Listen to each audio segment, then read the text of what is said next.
For the month of October in 2016, I worked at Party City as a seasonal job. It was pretty hectic for the Halloween season, obviously. I got stuck with the night shifts on weekdays since I didn't have early classes. The location I worked at changed its closing hours on weeknights to 11 p.m. during the Halloween season. My shift would start usually at 5 and I'd work till close. The rush would die after 9, and after 10 there would hardly be anyone left in the store. Y'all, I don't know how old y'all are, but y'all remember going to like Party Cities and getting costumes like from this wall? This was like a huge thing when I was in college. Was going to Party Cities and trying to get the outfits and trying to make your outfit not too basic, but not too scary, but not too weird. And then everyone would go like the day of Halloween and 90% of the costumes were not available. So you always got stuck with like a pimp or a hippie or something like that. Store, especially on weekdays. On my shift on the day in question, I started work at what was referred to as a costume grabber. I would be told on walkie-talkie what costume and what size to grab so that I could hand it to the customer and they could try it on. After it quieted down and later on in my shift, I was told to start cleaning up the aisles, restocking, and bringing stuff either up from or down to the basement. That got tiring quickly because it was a lot of walking up and down stairs. Past 10, there were only about 4 of us still working. A girl named Maria working the cash register, Kyle cleaning aisles and stocking shelves, Ashley the supervisor for the night, and then me doing the back and forth basement work. The basement was at least connected straight to the upstairs costume storage room, so it wasn't a super long walk from the basement. I took a 10-minute breather, then went to continue lugging boxes from the basement up to the costume storage room. The lights of the basement had been turned off by someone. I figured Ashley. I flipped the light switch back on, and down into the basement I went. As I was lifting a box of girls' costumes, I heard something fall on the other side of the basement. Not to make you think this basement was really big. We have a, or we had, it's not in existence anymore, but we had this big-ass costume store where I grew up, and it wasn't like a Party City. It wasn't a chain. It was like a local thing, and it was just this big-ass room, and it was like a maze, and there was costumes and stuff everywhere, like masks and really scary stuff. There was like full-scale replicas of like Freddy Krueger and Jason Voorhees and stuff like that. And I used to always think about how scary it would be to see that place at nighttime. Like how scary it would be to see that place, when no one's in there. Because then you have all these costumes, all these terrifying masks, all these, villains or, like Pennywise and stuff just sitting in this big-ass warehouse. And that's what I'm imagining is basically where he's working. It was just one big circle full of boxes with a big shelf in the middle. I put down the box I was holding and slowly peered my head around the shelf. There was someone in a white hooded robe costume with a scary monster mask. Of course, I jumped back at first, then I laughed, saying, "You got me." Whichever of my coworkers was in the costume didn't speak though. They just tilted their head to the side a bit, as if they were still messing with me. I had a feeling it was Ashley at first, even though she would supervise some nights. She was a clown. But then I realized this person was way too tall to be Ashley, so it had to be Kyle. I tried approaching him to remove the mask. He just backed away from me though. Then I looked down at the boots on his shoes. The dirty, heavy work boots that I knew for a fact Kyle wasn't wearing. I started getting the shivers. I went back. That is when you go in. That is it. Fight or flight, get right or get left. You have no choice. You're in a warehouse, you're in a basement, and you got somebody in a Halloween costume staring you down. Go in, son. This is when you spear him and just fight or flight. That's it. Guerrilla warfare. Back up the stairs without running to avoid suspicion. I shut the basement door and went straight to Ashley, who was talking to Maria by the register. I asked, "Where's Kyle?" and he literally called "What's up" from a nearby aisle. That's when panic set in. I asked if there was anyone else working that night. She said everyone went home, so I told her someone was in the basement in a costume who didn't belong there. Kyle and Ashley came with me to the basement so I could prove it to them. But like any cliche horror scenario, whoever was down there was gone. There was a back exit in the upstairs costume room for unloading truck shipments. It was possible the intruder exited through there. Ashley sped through the security footage of the past hour and didn't see anyone enter the costume room except for me. But there wasn't a camera in the basement or the actual costume room itself to check that. Part of me felt like it was a prank, and that if I went back down there, I'd find the person in the costume again. But my job was my job, and I had to get back down there to continue stacking the costume. No, your job is not your job. If you're working at Party City and you're being haunted or something, it ain't worth it, bro. You're not going to be a career-long Party City employee. GTFO. Quit. Go somewhere else. Room. When I got back down there, I once again picked up the box of girl costumes I originally was trying to bring up, got it to the stairs, and stopped because I thought I may have heard the noise of a small plastic bag being slightly crumpled. Of course, I didn't want to stay down there to find out alone. I wasn't getting paid enough. My shift was almost Hell nah. You're talking about minimum wage. Go work at Applebee's. You don't need to be down there. over, so I lugged the heavy box up the stairs, dropped it in the costume room, and went back to the doorway of the basement to shut off the light. Before I did, I looked down the staircase, and at the bottom was that person in the white robe costume again, only this time minus the mask. Woo! I saw his face, his smiling face looking up at me. I slammed the door shut and ran out to Ashley and the rest, screaming for help. They came as fast as they could to the costume room, but the back exit door inside was wide open, as was the basement door. This time, for real, he was gone. The one camera on the outside delivery area didn't even catch him. I don't really know if that intruder managed to steal anything other than the costume he was wearing. For all I know, it could have been just one big Halloween prank, or he might have been in there looking to actually hurt someone. For all I knew, it was an armed robber though, and I treated the situation as though my life were in danger. Armed robber? How do you armed robber? There ain't no damn armed robber. If it was an armed robber, he would have been. What sense does that make? If it was an armed robber, he would have been up by the cashier, by the register. What's he stealing? Girl costumes? This was some spooky boy, and you should like. I don't know how you can go through that entire situation like, oh, that must have been a robber. What? The guy staring at the bottom of the stairs, staring at you with a creepy outfit. You think he was a robber? That'd be like being in the like Friday the 13th movies and being like, man, I'm starting to think this Jason Voorhees guy wants to. I'm starting to think that this Jason Voorhees guy wants to steal all of our stuff. It's like, I don't think so, pal. I think he just wants to kill everybody. My favorite month has always been October. It's that sweet spot. October? Who the fook's favorite month is October? Temperature-wise, it's never too hot and never too cold. All the leaves start turning orange and brown, and you just get that nice, refreshing October breeze. My friends and I always used to like to rake up the leaves into a big pile and have wrestling matches in them when we were young. Mine because it's my birthday month? Oh, well, that's nice. Well, happy birthday month, man. Starting tomorrow. Like from the ages of 9 to 12. Your favorite month's October too, Crafty? Yeah, have y'all ever heard of December? Have y'all ever heard of Christmas? Have y'all ever heard of the summer?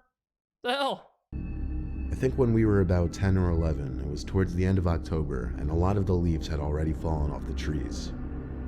Since my property was the biggest, my friends Liam and Billy were helping me rake up the leaves on my Since my property was the biggest, low-key flex. Property into a giant pile.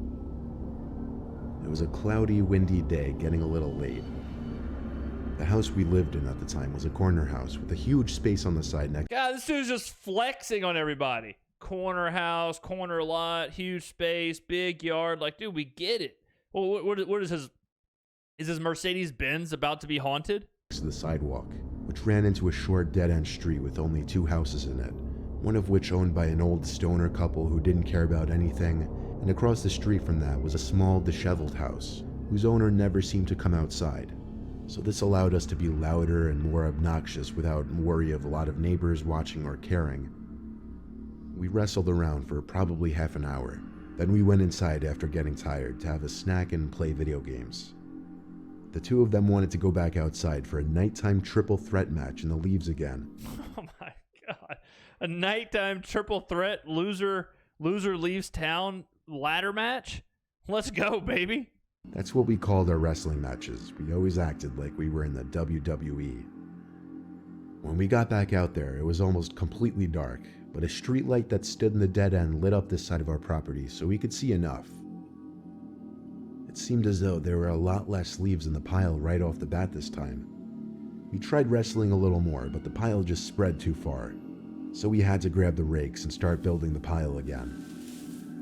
Liam noticed a long, oddly shaped pile that we didn't notice from before. He went over to start raking it over to our main pile, but he seemed to be having trouble. He shouted, "There's something under the leaves." We came over to help him brush some of the leaves off whatever was underneath, and all of us screamed when we realized there was a grown man hiding underneath the pile. We stepped back and looked at each other, and then back at him. We didn't know whether to laugh or not. Like, was he playing some kind of early Halloween prank on us? The man's face was not yet exposed. Liam and I dared Billy to go expose the man's face. He walked up to the body on the floor slowly, looked back at us, then started lightly kicking the leaves away from where the person's face would be. As he kicked, he realized the body was hollow and hard, and there was no face or head. It was a fake body that someone planted there, some kind of prank. But who placed it there? Just a prank, bro. Well, that question was quickly answered when we noticed someone hiding in my bush right behind the pile. We yelled, "We see you," to the man hiding in the bushes, and he came out laughing, exclaiming how he got us so good. But this man was older. He looked 60, and he looked scary and gross. Huge, bulging eyes, This big gross boy hiding in the bushes playing pranks on people. crooked teeth, and he was breathing very heavily. He said he'd planted that fake body there because he always watches us play in the leaves and thought it would be funny. That creeped me out though, how he said he always watches us play in the leaves. Liam tried being nice, but I thought the man was weird, so I said, "Come on guys, let's go inside," and we left the man there. I told my dad, and he went outside to check, but the man had already moved the fake body by then. We played video games the rest of the night, all having agreed that guy was a freak. My friends eventually left, and soon after I went to my room. I had my window open as usual to get a breeze into my room. I was watching TV when I heard a man's voice at my window. I jumped and looked up at the window, but I couldn't see who it was. The Probably the creepy boy. voice said, "I didn't mean to creep you out earlier." Yeah, well, you're creeping me out now. You're staring through my damn window. Like, what do you mean? Hey, dude. Hey, I didn't mean to creep you out. Okay, pal, well, get away from my window. What the hell? I live in the house across the street over there, and I like watching you kids play in the leaves. That part's creepy, too. I was in shock, hearing a stranger's voice outside my window. I continued looking at the window, and eventually the familiar face of that freako from earlier came into view. A big freako. He reached his arm under my window and pushed it up further as he attempted to climb into my window. Oh, what the hell? He's taking a couple of steps, isn't he? Hey, man, sorry about creeping you out. It's okay, dude, no problem. Hey, let me just slither my. Let me just kind of get. Let me get up in here. Oh, okay, man. This is even creepier than before. When he realized he couldn't fit, it seemed he started to try to reach for me. I screamed for my dad and ran upstairs to his room. Should have screamed for your dad a lot earlier. I tugged him out of his bed and led him to my window. The man was already gone, but I told him he lived in the house across the street in the dead end. My dad charged over to the house with me, banged on the door, but the man didn't answer. So my dad called the cops, and when they came, he took me back to the house with the police. And this time with the police, the man opened the front door, and it was in fact the same man. I was too young to be able to tell, but the police and my dad picked up on it right away that he was on something. Likely crystal meth is what my dad says. I remember looking into the house from the doorway and seeing that it was an absolute pigsty. Thinking back now, it would fit the description for the home of a meth head perfectly. All those years living there, we were none the wiser that there was a creepy meth head living in that disheveled house, apparently watching my friends and I as we would play. So, I mean, that was... I'm not even sure if that was scary. That was just really just kind of a story in the sadness that is methamphetamines. Now we got another ad.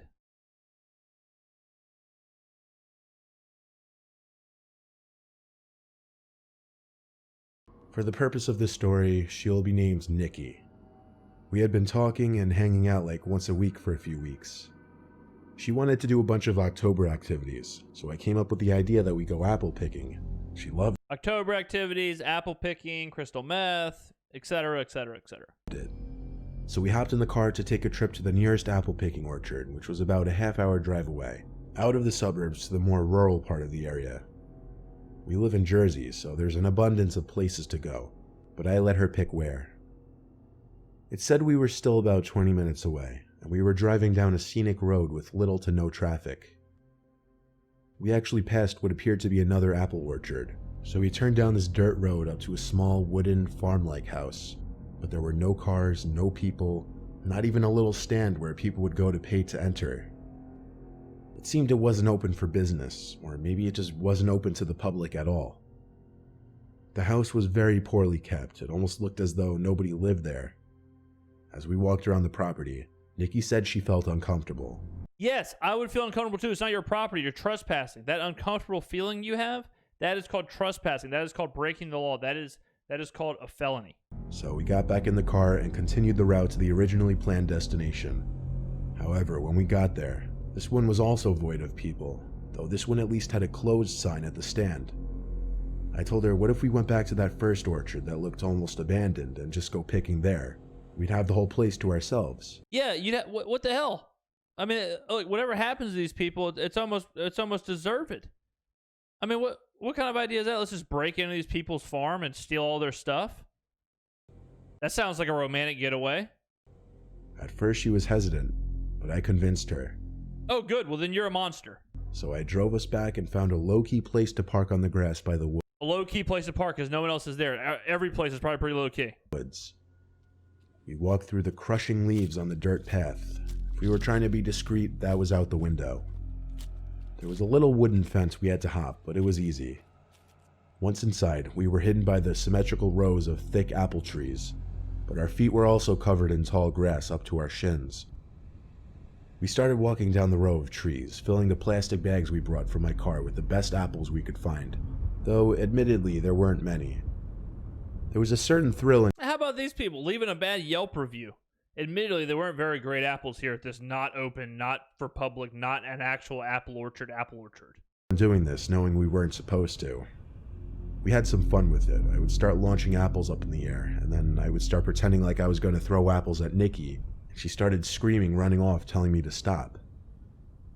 She cut through a couple trees to another row, and when I got to the other side, I didn't see her. "Where are you?" I said. She called back, "I'm picking my own apples," and she actually sounded like she was a few rows over. I apologized, laughing, telling her I'd stop, but she didn't answer. I spent a few minutes trying to find her, and suddenly an apple landed right in front of me, which had been tossed from one of the rows nearby. Then another one landed close by. I yelled stop because I was actually afraid of getting hit in the head. I ran through a couple trees, and each row I'd pass, I'd look left and right trying to find Nikki. I went down this row and went through the first couple of trees I could fit through to get to the next side. I looked left, and I actually felt like my heart launched up into my throat, because there was some guy, a young guy like 18 or 19-year-old, with long black hair to his shoulder, standing in the center of the row, maybe 5 trees away from me. It looked like he had a slight smirk on his face. He didn't move, so I did. I squeezed through to the next row and then the next. Then Nikki called my phone. I picked up in a hurry and whispered, "Where are you?" She sounded like she was in a panic. She said into the phone there was a creepy guy following her around.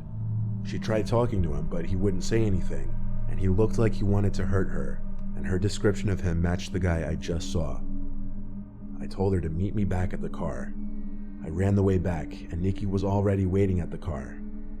We stopped to discuss what just happened, but Nikki yelled, "There he is," and pointed in front of us. I looked, and I could see him.